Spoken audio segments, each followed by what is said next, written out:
todos, meu nome é Flávio Rocha, sou assessor de comunicação da Unimed Lençóis Paulista e esse é mais um vídeo do programa Unimed e Você.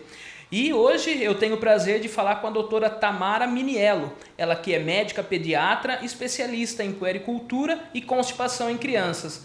Doutora, um prazer ter você aqui falando um pouquinho da saúde dos nossos pequenos. Sim, o prazer é todo meu. Obrigada, Flávio. Obrigada à equipe da Unimed por ter me proposto, né, a fazer esse podcast. E estou à disposição. Vamos conversar agora. Não, vai ser um bate-papo muito legal, tenho certeza. E lembrando, pessoal, que esse e outros conteúdos você pode acompanhar pelas redes sociais da Unimed. Instagram, Facebook, LinkedIn, YouTube e também pelo site www.unimedlp.coop.br. Doutora, sempre a gente começa o nosso bate-papo pedindo um pouquinho do currículo, falando onde se formou, onde foi a especialização. Comenta um pouquinho para nós como foi que se tornou a doutora Tamara. Sim, então, eu fiz a minha faculdade no Oeste, né, na Universidade do Oeste Paulista, ela se encontra em Presidente Prudente. Fiz minha graduação em pediatria, minha primeira especialidade no Hospital Regional de Presidente Prudente também, e minha subespecialização, que é gastroenterologia pediátrica, na Unesp aqui em Botucatu. Aí formei faz a gastro faz uns 2, 3 anos, e agora, atualmente, estou morando aqui em Lençóis para atuar essas áreas. Perfeito. Mais uma opção aí para cuidar dos nossos pequenos. Isso aí. E doutora, puericultura. O que esse nome complicado quer dizer? Todas as mães perguntam, né? A hora que eu falo, mãe, marca lá puericultura. Doutora, o que é isso? Então, assim, são as consultas de rotina, né? Que o pediatra faz com a criança para ver a questão de crescimento, desenvolvimento e perímetro cefálico, peso, altura, em relação a sono, em relação à alimentação, imunização. E toda a parte de desenvolvimento neuropsicomotor também. Então, é onde a gente abrange tudo e são as consultinhas de rotina que o pediatra faz com a criança. Perfeito. E nessas consultas, você disse, é sempre pesado, medido. Tudo isso vocês têm uma tabelinha que daí vai seguindo para ver se a criança está se desenvolvendo de acordo com o esperado? Sim, conforme a Sociedade Brasileira de Pediatria, a gente tem um gráfico, tá? Enquanto a gente coloca tanto o perímetro cefálico, o peso, a estatura, o IMC da criança, e conforme a curva tem que ser sempre ascendente. A partir do momento que ela começa a descender, a gente precisa intervir e ver o que está acontecendo. Mas isso tudo são referências da Sociedade Brasileira de Pediatria que o pediatra tem. Perfeito. E, doutora Tamara, a criança, ela nasce e sempre, quando é cesáreo, até o parto normal, tem o pediatra ali que acompanha e já faz uma primeira consulta. Sim. Depois que a criança vai para casa, quando que deve acontecer uma nova consulta de puericultura? Sim. Então, assim, na verdade, a primeira consulta, até foi falado recentemente pela Sociedade Brasileira de Pediatria, ela é no 3º trimestre de gestação, por incrível que pareça. Então, a primeira consulta ela é feita no último trimestre de gestação. Ela acopla tanto a saúde da mãe quanto o bebê. E depois que o recém-nascido nasce, a primeira consulta ela é até o 7º dia, tem que acontecer até o 7º dia de vida, tá? E aí a gente coloca aí num período de nascimento até 6 meses mensalmente, de 6 meses a 1 ano bimensal, de 1 ano a 18 meses, que dá 1 ano e meio trimestral, 1 ano e meio a 5 anos semestral, e de 5 anos para cima, até 18 anos, aí, anual.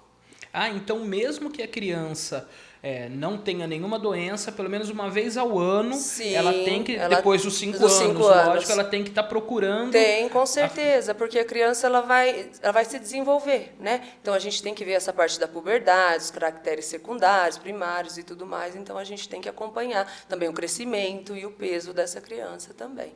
Que bacana. E, doutora, você comentou que a primeira consulta é ainda na gestação. Ainda na gestação. Como que faz uma consulta num feto? Na verdade, a gente faz a consulta com a mãe, né, com a gestante, em que a gente vê toda a suplementação que ela está sendo feita, ver os exames dela, das vitaminas, micronutrientes que ela está recebendo e tudo mais, e principalmente o conforto dela em relação ao nascimento, ao parto. Por quê? A mãe ela vai insegura, ela não sabe o que vai acontecer, né? Então, com essa consulta, a gente explica tudo o que vai acontecer. Então, assim, depois que o neném nasce, o pediatra pega e leva para um lugar. E aí, o que faz esse pediatra quando leva para algum lugar, né? Então, a gente explica tudo o que acontece, o que o pediatra faz, quais as vacinas já dão já no primeiro contato, as consequências, às vezes, do que pode acontecer, da mãe estar esperando. A gente fala sobre aleitamento. Não é todo hospital que, às vezes, a mãe tem a oportunidade de ficar com alguém para ensinar corretamente, né, a pega. Então, acaba fissurando, acaba indo para a fórmula infantil, que isso é uma coisa que acontece bem comum, né? Então, nessa consulta, a gente ensina também a rotina da amamentação, para a mãe já se sentir segura e saber tudo o que está acontecendo. Então, até da limpeza do coto umbilical, a limpeza do bebê, como que coloca a fraldinha, como que dá o banho, qual tipo de roupinha. Tanto é que no meu consultório eu já tenho até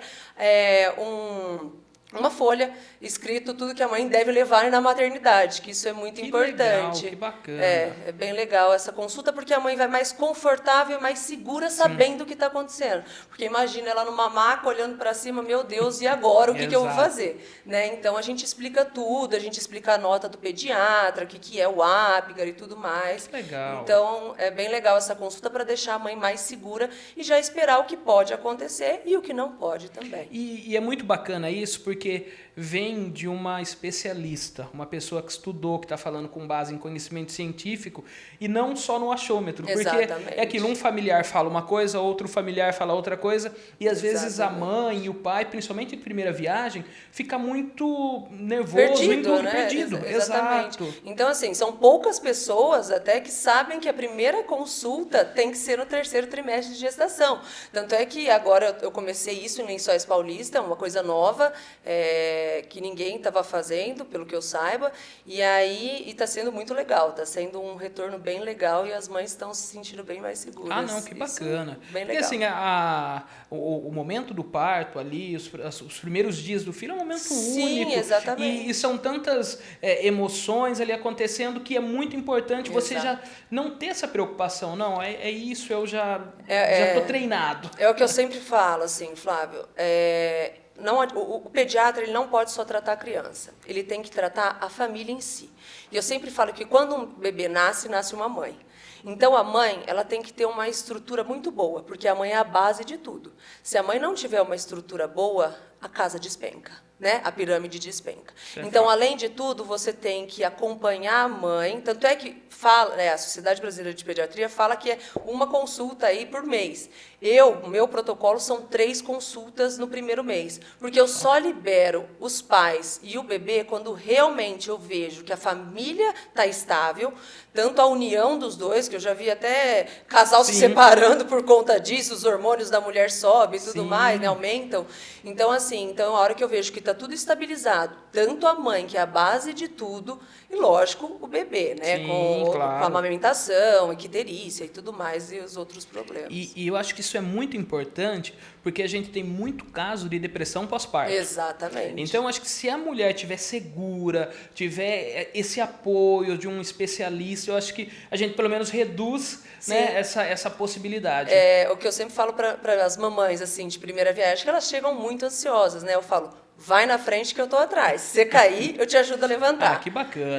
Por isso que eu fujo um pouco desse protocolo da Sociedade Brasileira por conta dessa confiança, dessa estabilidade. Acaba se tornando uma amiga. Exatamente. Não, isso é muito importante.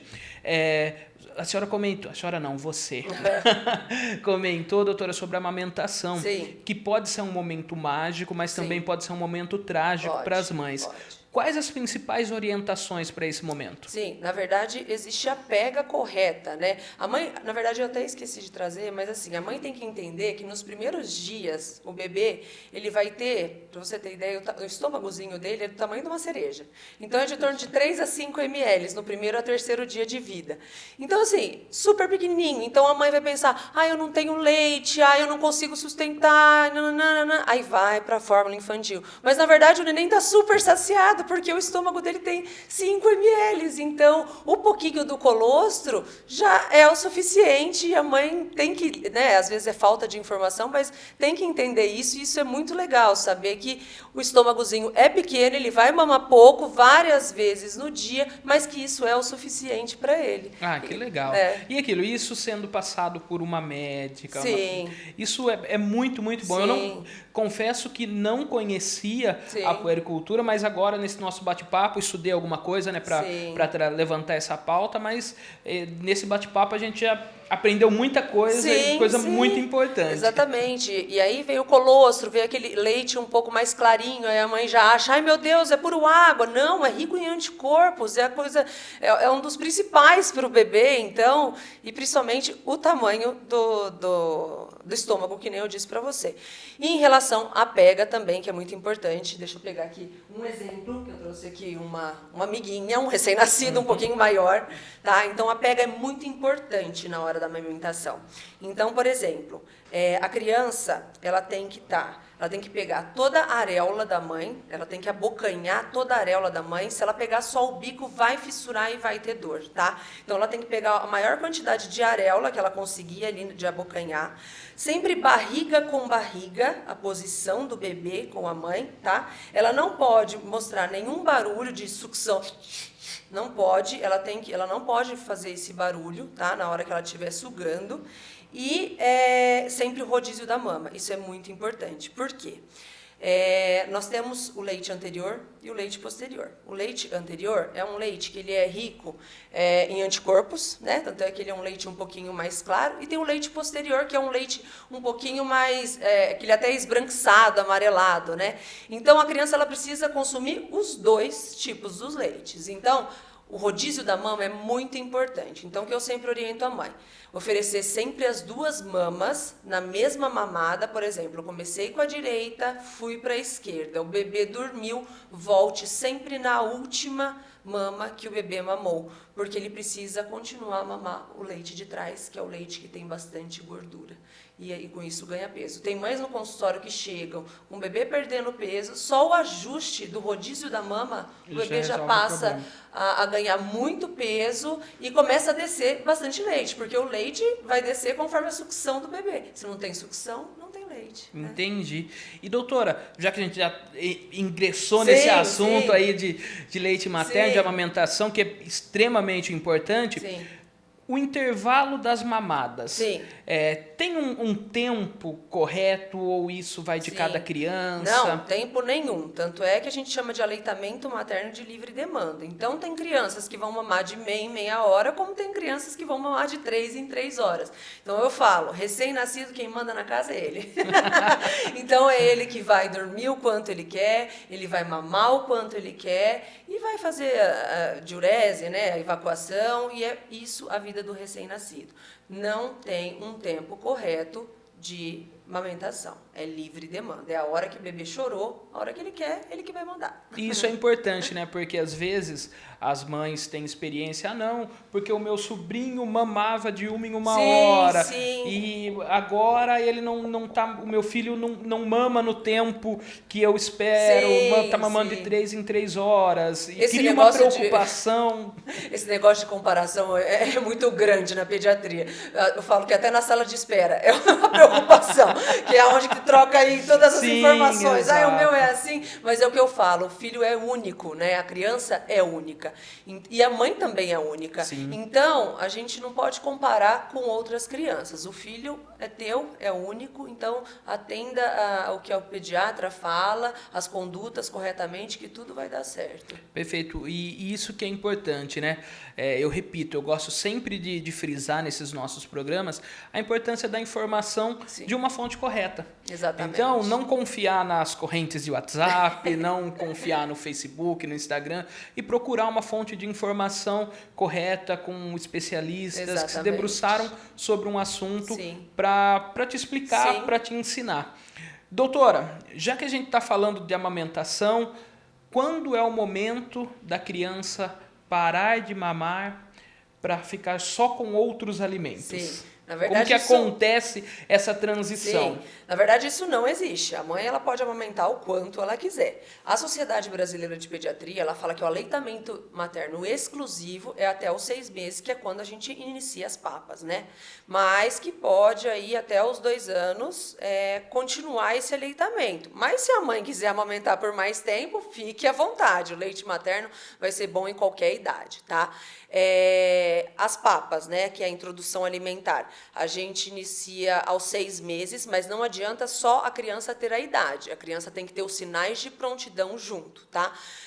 Às vezes tem muitas crianças que eu postergo porque ainda não tem sinal de prontidão. Então, quais são esses sinais de prontidão? A criança ela tem que ficar sentada com um mínimo de apoio, sustentação cervical, porque senão ela pode engasgar. Tá? A protrusão da língua, que a criança fica sempre com a linguinha para fora, ela tem que estar diminuída, tá? Para a criança conseguir deglutir os alimentos e tudo mais.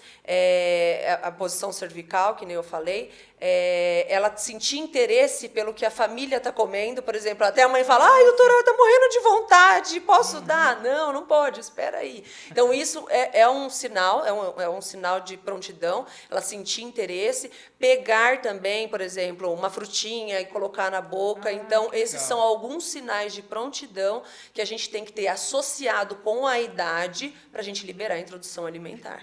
E quais são esses primeiros alimentos? Sim. As papinhas, papinha de fruta? Sim. Hoje em dia, a sociedade brasileira, na verdade, ela libera tudo. Porque a gente tem um período de janela imunológica, né? Que é em torno de 6 a 9 meses. Que é quando a gente tem que introduzir os alérgenos nesse período para ver se a criança vai ter algum tipo de reação ou não, tá? Então, assim, as primeiras... Lógico que a gente sempre começa com a frutinha, né? Então, sempre, mamães, nunca amassar, nunca triturar, nunca bater, nunca liquidificar ou peneirar. É só amassado, ok? Porque muitas mães chegam peneirando, batendo no liquidificador, fazendo aquele mingau. Não, isso não é correto. É só amassar. E por quê, doutora?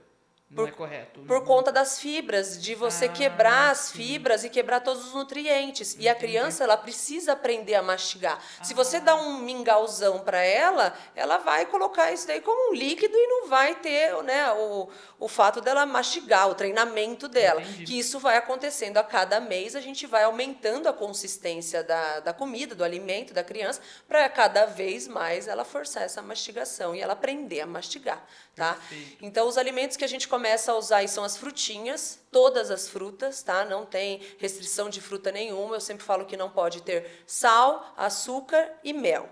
Os temperos para fazer tanto a janta ou o almoço, temperos naturais, nada de temperos artificiais. Então, salsa, cebolinha, manjericão, pode colocar à vontade. Só não pode ter sal, açúcar e o mel.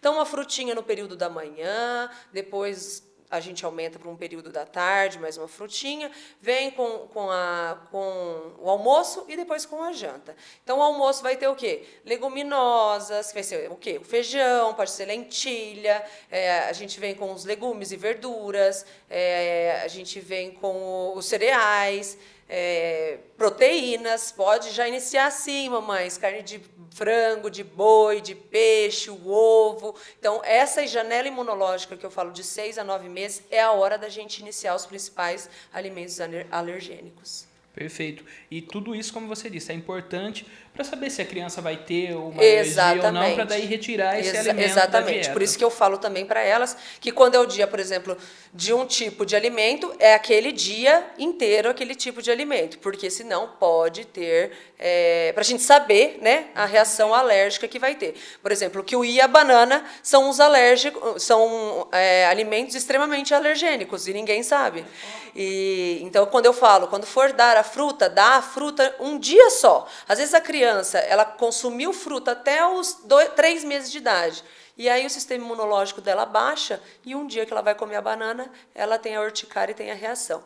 Então, assim, eu sempre falo, o dia da fruta vai ser o dia daquela fruta. Então, sempre separadinho, principalmente o ovo, dá sempre sozinho, porque é um alimento alergênico. Quando é o dia da proteína, dá um tipo de proteína só no dia.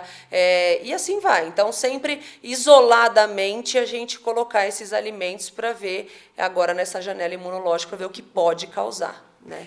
Doutora, uma realidade, principalmente dos nossos beneficiários aqui da Unimed, que a grande maioria estão nas empresas, termina o período da licença maternidade, a mãe tem que voltar para o trabalho, o filho vai para a escolinha ou vai ficar com um familiar. Sim. E a mãe não consegue amamentar. Sim. Em alguns casos ela deixa a mamadeira com leite materno, mas em outros ela deixa a mamadeira com outros tipos de leite. Fórmula infantil Isso, e exato. tudo mais. Como que isso funciona e quais são as indicadas? Olha, na verdade, se a mãe tiver em aleitamento materno exclusivo, o indicado é manter o aleitamento materno exclusivo. A gente tem várias formas de tanto deixar no congelador, quanto deixar na geladeira, para depois descongelar e ofertar para a criança. O problema são os bicos. Então, tanto chupeta quanto mamadeira é o que é complicado. Por quê? Pela Sociedade Brasileira de Pediatria, isso é contraindicado totalmente. Porque a criança ela pode ter a confusão de bico. A indústria ela tenta chegar ao máximo perto do bico da mãe, mas ela nunca vai conseguir ser igual ao bico da mãe, né? Então, assim, acaba tendo a confusão, porque uma hora a criança está mamando em um bico, outra hora a criança está mamando em outro bico. Então, acaba tendo a confusão. A mamadeira é o seguinte, você vai lá, dá uma sugada, sai um leitão lá, bastante em quantidade, enquanto ele tem que ficar sugando o leite da mãe para sair um pouco de leite. Você acha que ele vai preferir dar uma sugada e sair um jatão ou vai querer ficar sugando para sair aí uma certa quantidade de leite? Ele não é bobo, né? Ele vai preferir a mamadeira, com certeza. Por isso que as mães falam, ele pegou super bem a mamadeira, porque vai um jatão de leite e não precisa nem fazer força, né? Então, mas que não é o indicado, porque com o uso de chupeta e mamadeira pode ter essa confusão de bico e eu já vi até crianças pararem o aleitamento materno por conta dessa confusão de bico. E aí, como não tem sucção, não tem a descida do leite. Sim. Né? E a mãe para até de amamentar, né? Sim, porque daí seca. Exato. E quando tem que haver essa troca, qual o leite é o mais indicado? A fórmula pode partir para muita gente fala, não precisa do leite em pó, como todo mundo fala e tal. É assim, a fórmula ela vai ser indicada em diversas maneiras. Por exemplo, às vezes, né, isso não é uma regra. Bebê que nasceu prematuro, não está ganhando bem peso. Já vi prematuro só com aleitamento materno exclusivo, que foi muito bem, mas tem prematuro que precisa de uma fórmula infantil. Criança mesmo não sendo prematura, não está ganhando bem peso, precisa, às vezes, de uma fórmula infantil. Às vezes, na própria maternidade, precisa, às vezes, de uma fórmula infantil. Então, a fórmula infantil ela é dividida em duas, aí vamos falar até 12 meses, tá? Então, tem a fórmula infantil do tipo 1, que ela é de 0 a 6 meses, e tem a tipo 2, que é de 6 meses a 1 ano de idade. Tá? E aí, as marcas são inúmeras, que eu acho melhor a gente não comentar aqui, claro. Né? E sempre aquilo, com a indicação do médico. Com a indicação do pediatra, porque a diluição, ela tem que ser orientada pelo pediatra, porque se você olhar atrás da lata, por exemplo, como eu já vi várias mães chegando, meu filho deveria estar tomando 180, mas ele está tomando 120. Não, o seu filho é o seu filho, ele está ganhando bem peso, então não vá tanto pelas informações da lata, e sim pela do pediatra. Sem dúvida. E o leite normal? Sim, leite de caixinha, a grande pergunta. Isso. Agora você me pegou como gastro. Quando que a gente pode? E é aqui, dá isso para a criança, e eu já emendo numa outra pergunta. Muitos médicos contraindicam o consumo do leite, desse leite de caixinha, o leite comum. Qual a sua opinião? A minha opinião é o seguinte, conforme estudos, tá? Então, tudo cientificamente, a criança, É liberado o leite integral a partir de 1 ano de idade, tá? A partir de 1 ano de idade, se a mãe não tiver condições, ela pode trocar por um leite integral, tá bom? Mas a partir de 1 ano de idade. Se tiver condições, tem as fórmulas que vão até 3 anos aí de idade, de vida, que seria, lógico, muito melhor, porque ela tem os componentes, né, que a criança precisa naquela faixa etária. Mas liberado, doutora Tamara, 1 ano. Ótimo. E doutora, a gente acabou mudando um pouquinho a ordem da Mas nossa vamos lá, pauta, vamos mas está um conversar. bate-papo Sim. maravilhoso, informações extremamente importantes. Vamos falar um pouquinho dos primeiros cuidados com o recém-nascido. Vamos. Quando ele vai para casa. Sim. Então, a família ali saiu com aquele pacotinho de amor. De 3 quilinhos. Exatamente. Às vezes 2.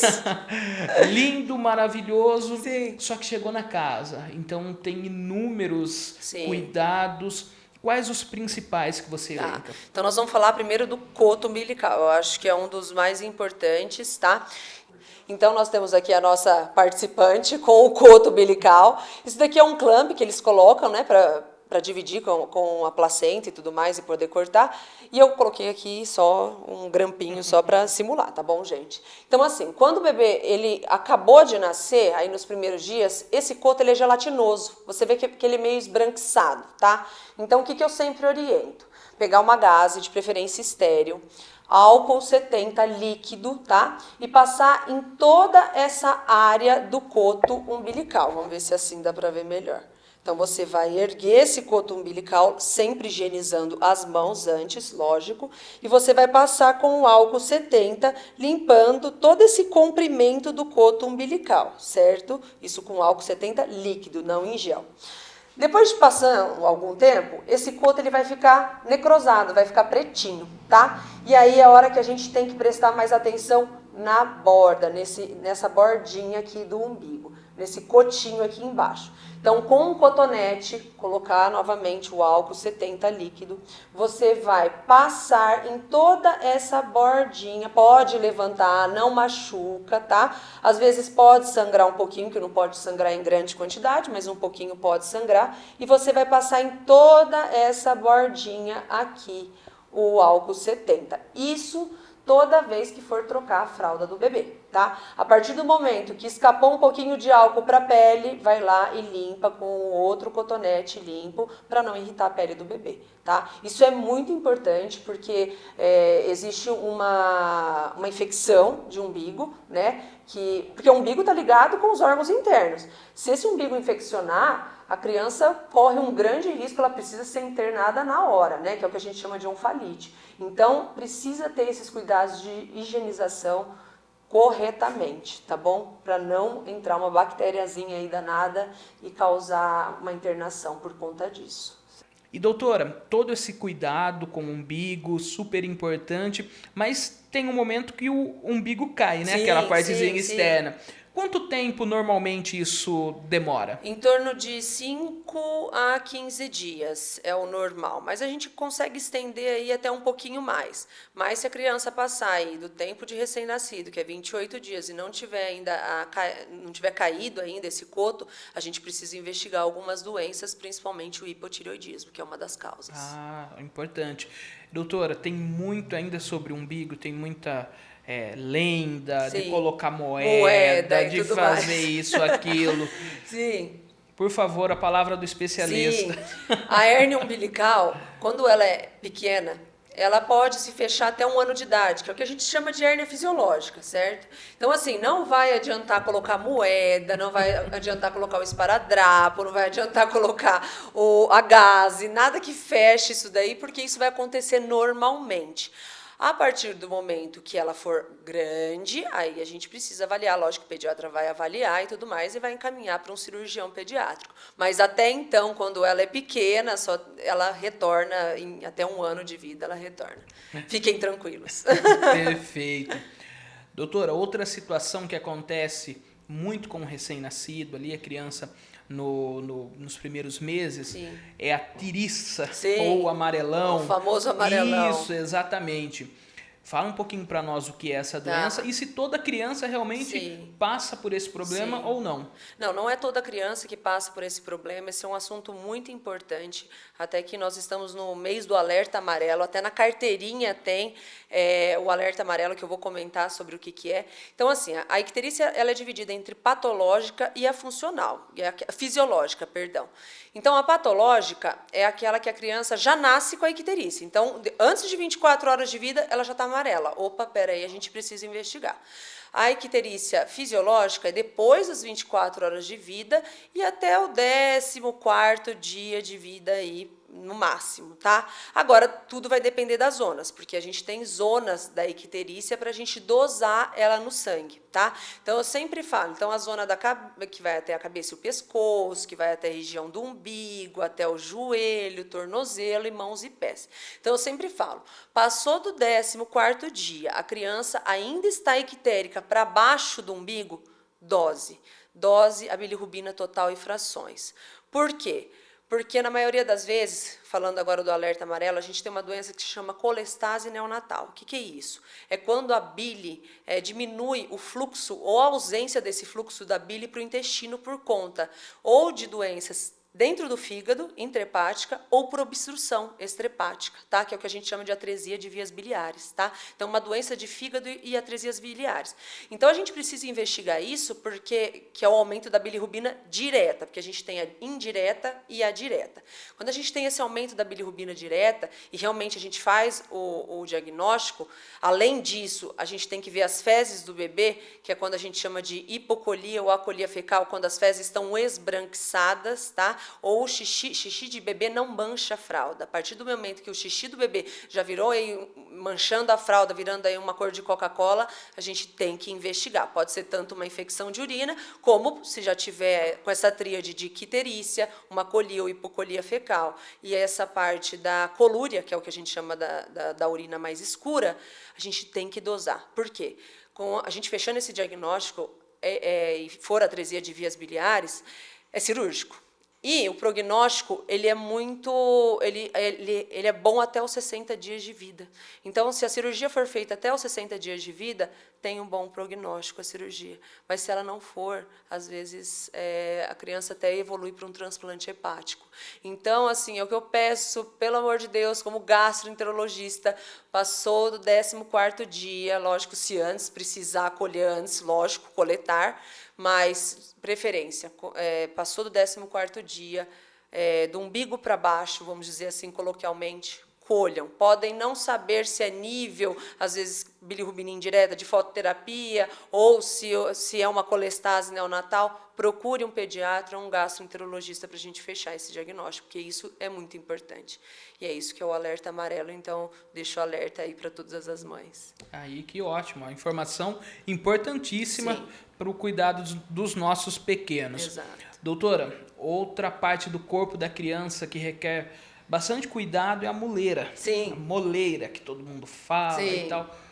O que é a moleira? Tá. E qual que é a função dela ali dentro no crânio da criança? Na verdade, a moleira a gente chama, num termo médico, de fontanela, né? Então, a criança ela tem a junção dos ossinhos do crânio, né? Que são as suturas. Então, ela tem várias junções ali, né? De vários ossinhos do crânio. Então, a gente tem várias fontanelas. Só que as principais são a anterior e a posterior, tá? A anterior, ela vai fechar em torno de 9 a 18 meses e a posterior em torno aí até 2, 3 meses de vida, tá? Qual que é o significado por ter essa abertinho na cabeça, né? Na hora do parto vaginal, ela consegue se mobilizar, o crânio consegue se mobilizar de maneira a passar no canal vaginal e também por conta da expansão do cérebro, porque como que a criança vai nascer com tudo fechadinho, o ossinho fechado e o cérebro vai crescer como, né? Então ela tem que estar abertinha para ela acompanhar o crescimento do cérebro. Então essa é uma das principais funções da fontanela. E a moleira ela precisa simplesmente a limpeza normal, ali na hora do banho, Sim. ou algum outro cuidado especial? A gente tem que saber que ali o cérebro vai ter uma membraninha ali só, não vai ter o osso. Então a gente tem que tomar o maior cuidado. Então nada de ficar mexendo toda hora. Ai, tem um buraquinho, tem um negócio aqui, não sei o quê. Na hora de tomar banho, lavar a cabeça da criança com o maior cuidado, tá? O que a gente precisa prestar atenção? Quando ela estiver altinha, tá? É por aumento de pressão intracraniana. Quando ela estiver muito afundada, relacionado a outros sinais também, não só porque ela está afundadinha, que quer dizer que ela está desidratada, mas é uma das questões dela estar desidratada, e também muito pulsátil, também é um problema.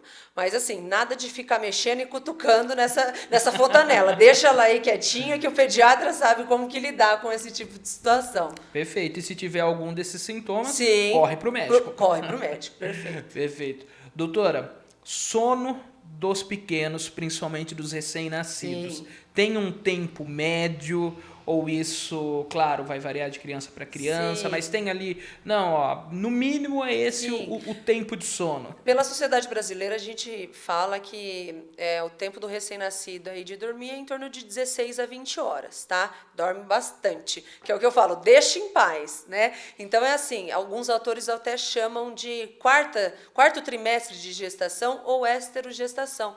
É a gestação fora do útero. Então, a criança ela está se acostumando ainda. Como que é fora do útero? Porque dentro do útero, ela não tinha uma variação muito grande de luz, de noite, de som. Ela escutava, mas não tão grande como aqui fora, né? Então, você imagina lá, ela tinha todo o conforto do líquido amniótico quentinho, gostosinho, comia a hora que ela queria, ninguém precisava ficar furando, trocar de roupa e dar banho. Então, e aí, quando a criança sai, né, quando ela nasce, ela tem esse período de adaptação, né?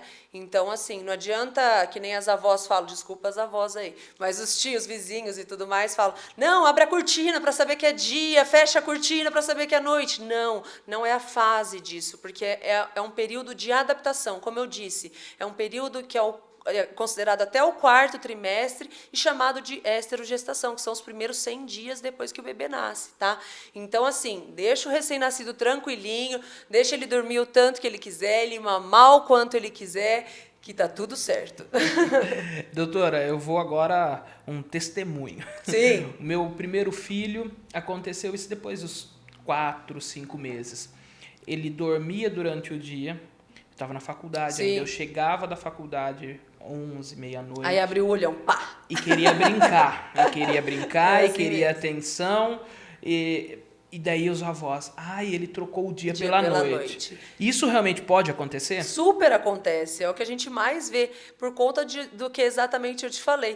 Dentro do útero, ele não sabia exatamente o que era dia, não via a luz, não via a noite. Tinha um sonzinho? Tinha, mas não era um som muito alto, não era uma luz tão alta dentro do útero, né? Tão forte dentro do útero. Então, quando ele nasce, ele fala, opa, e agora? Daí vem a adaptação. Então, isso é tudo questão de adaptação mesmo, tá? Então, existe isso, eles trocam o mesmo dia pela noite por conta de rotina, só esperar crescer e aí ele vai criar uma rotina e vai dar tudo certo. Mas isso existe sim, com certeza.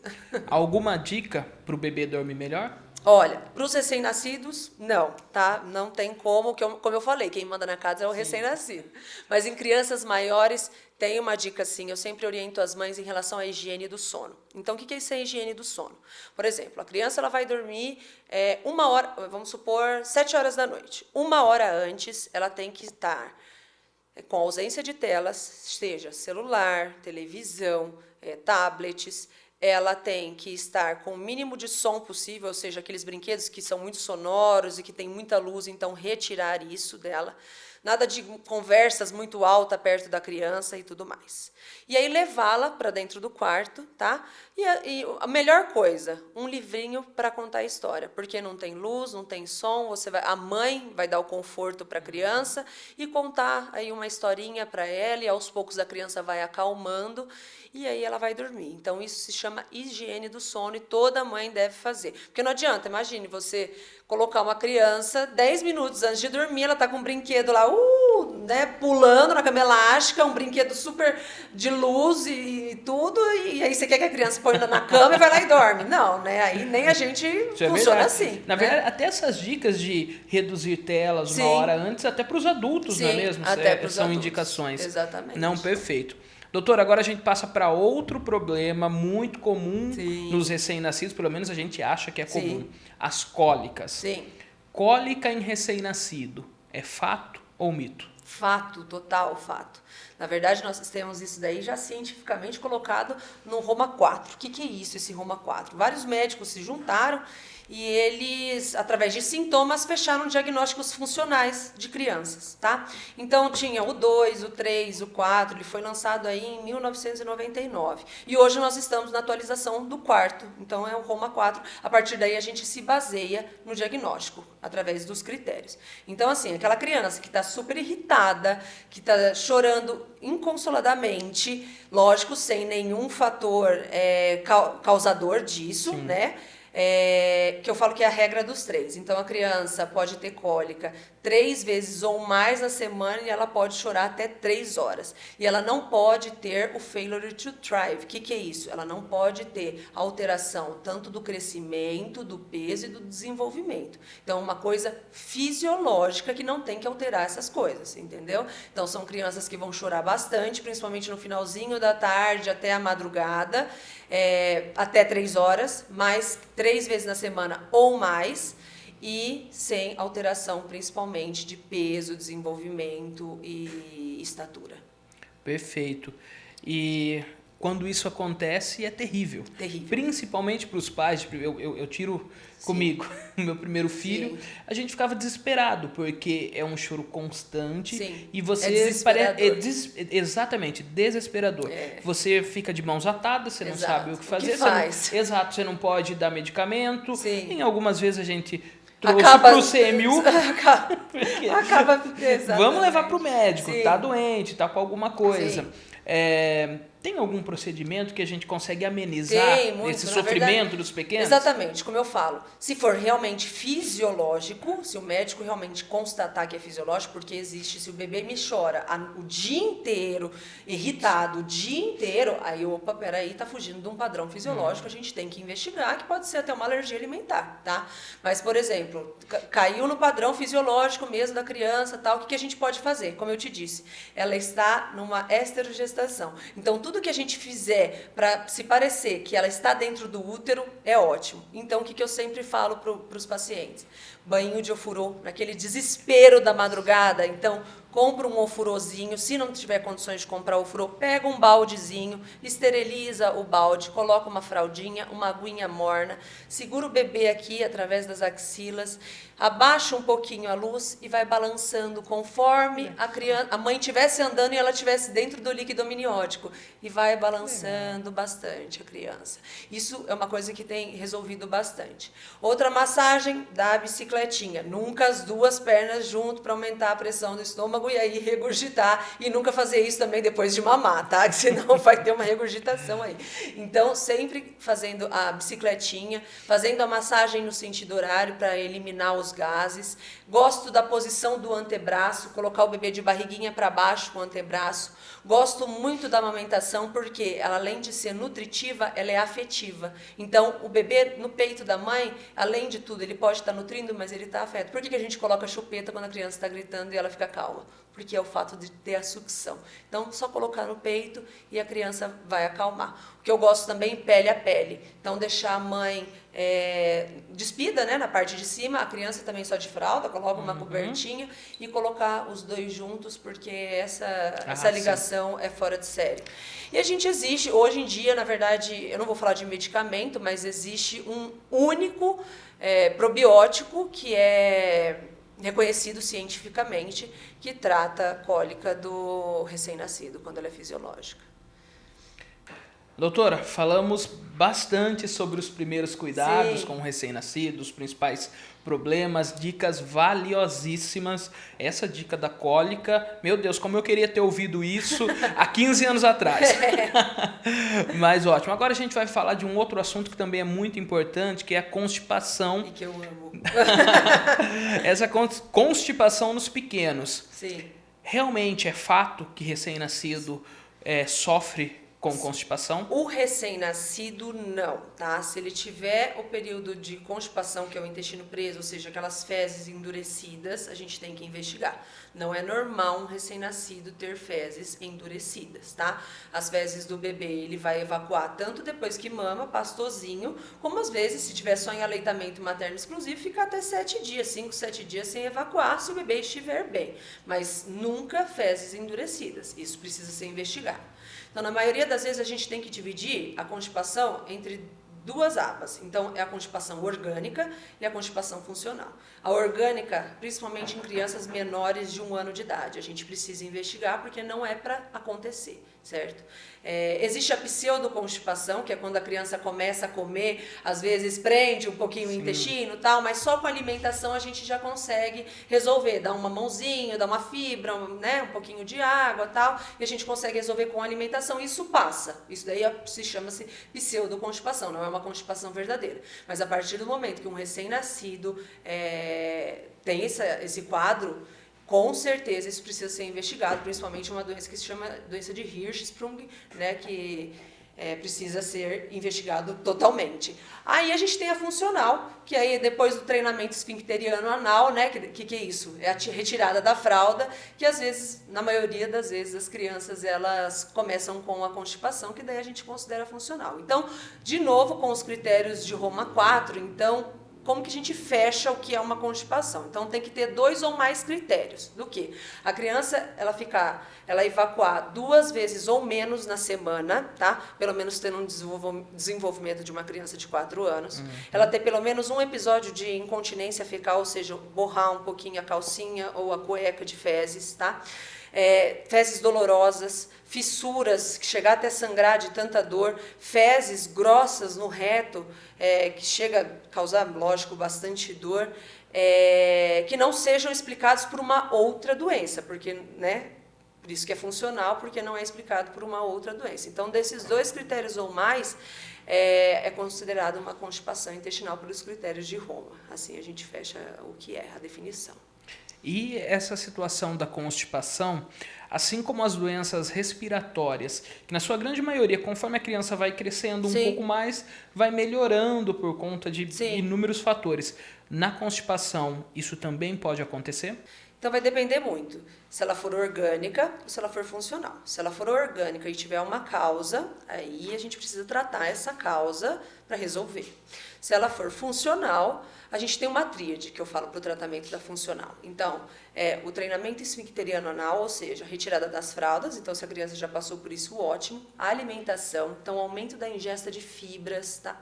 De água, ingestão de água, isso é muito importante. Se mesmo assim, tirar as guloseimas, né, as porcariadas, e se mesmo assim a criança ainda continuar constipada, a gente entrar com um laxante, tá? A medicação.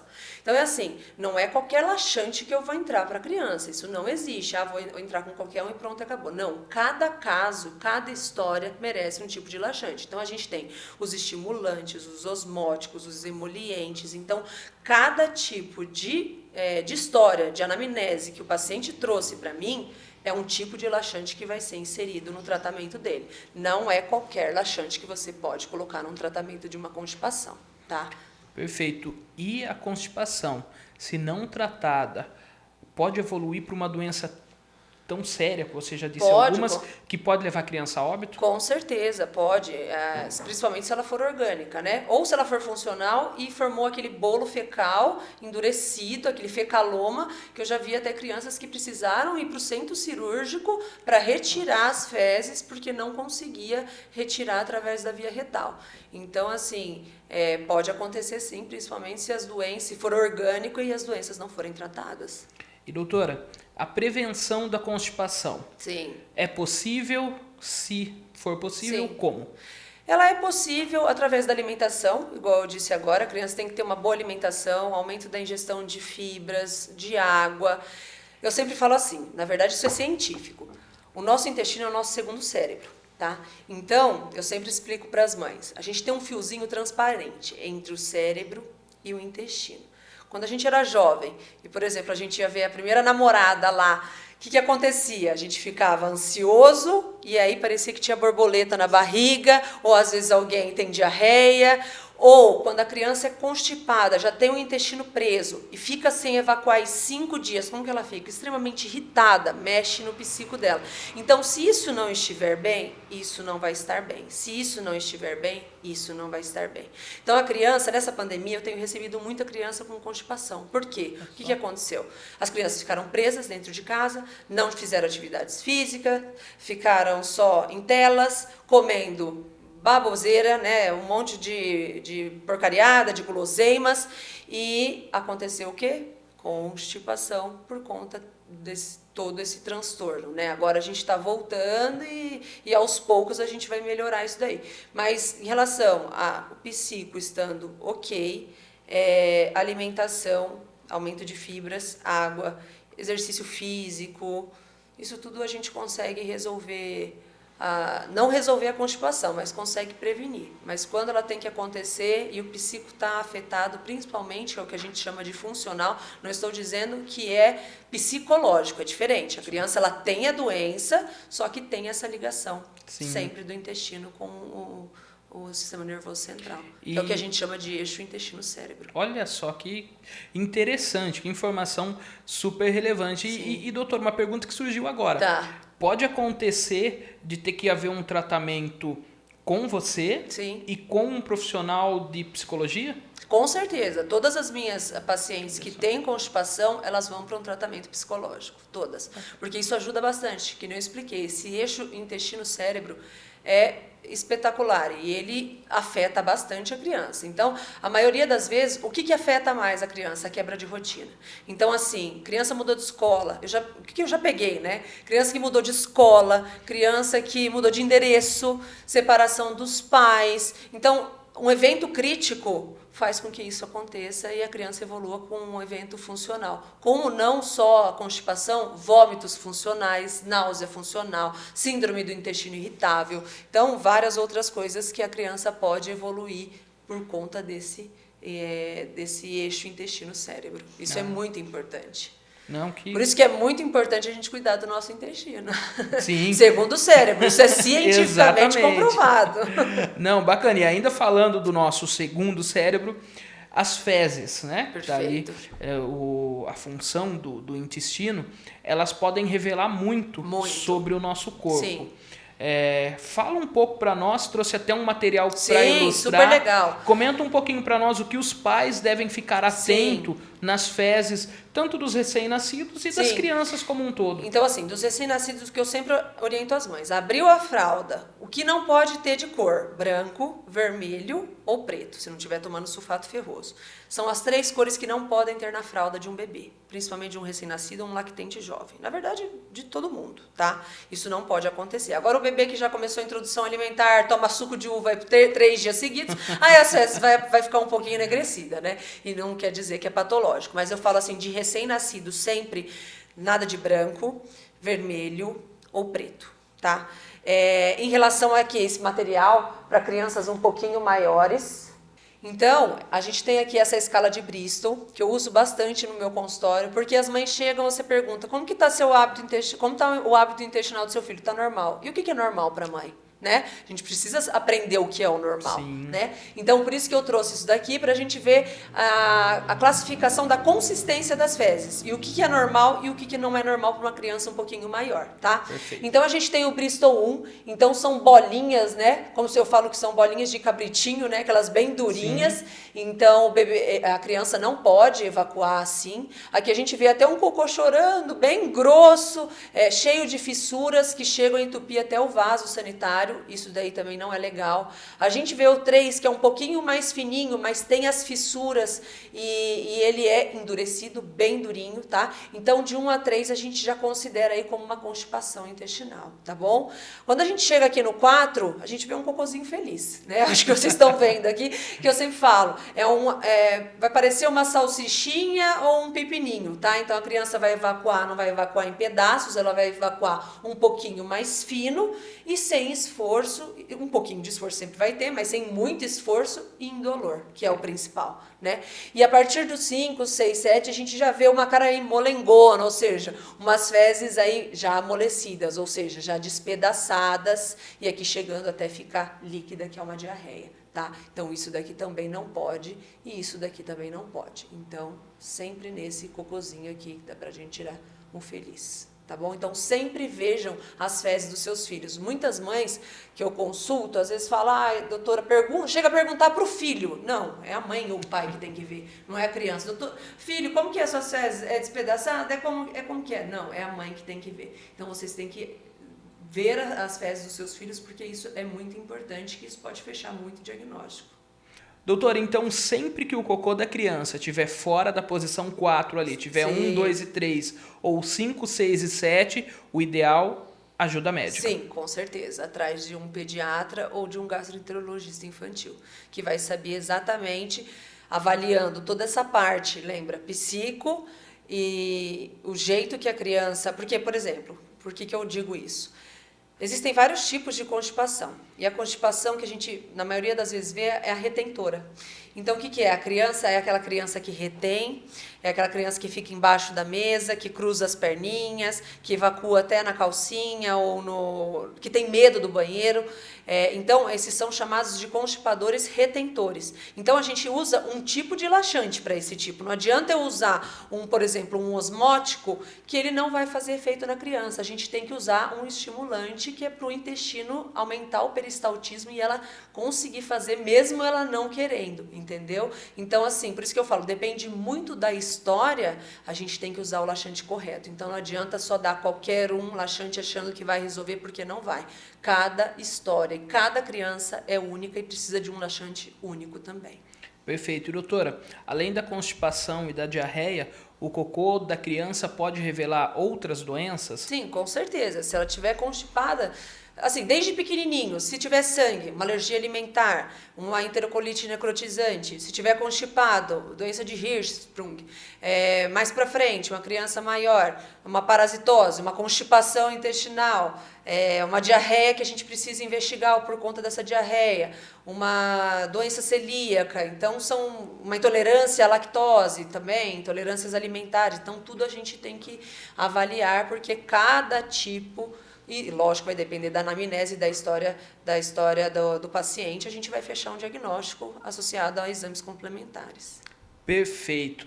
Doutora Tamara, a gente está chegando aí no final do nosso bate-papo. Ai, que pena, porque eu adoro esse bate-papo.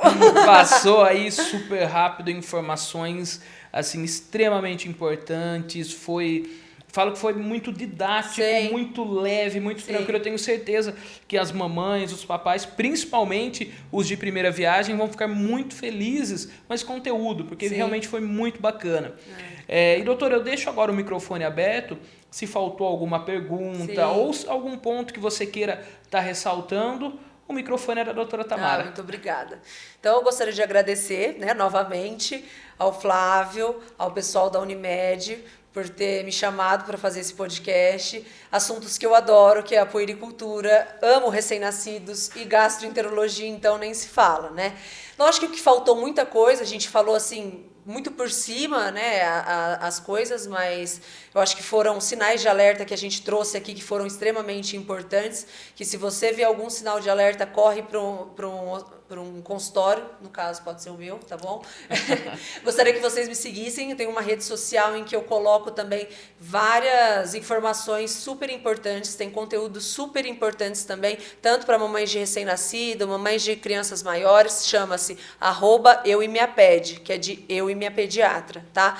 Então me sigam lá, compartilhem, que tem bastante conteúdo legal, e eu agradeço, acho que a gente falou tudo, o que a gente de mais importante, mas um dia a gente marca uma outra conversa para uma outra doença. Sem dúvida. Tenho certeza que a gente tem muito assunto para tratar ainda. E com certeza vamos bater muito papo ainda no programa Unimed Você. Sim, porque uma coisa que as pessoas têm dúvida é dor abdominal, refluxo e constipação. Então a gente volta para conversar mais sobre isso. Vamos voltar sim.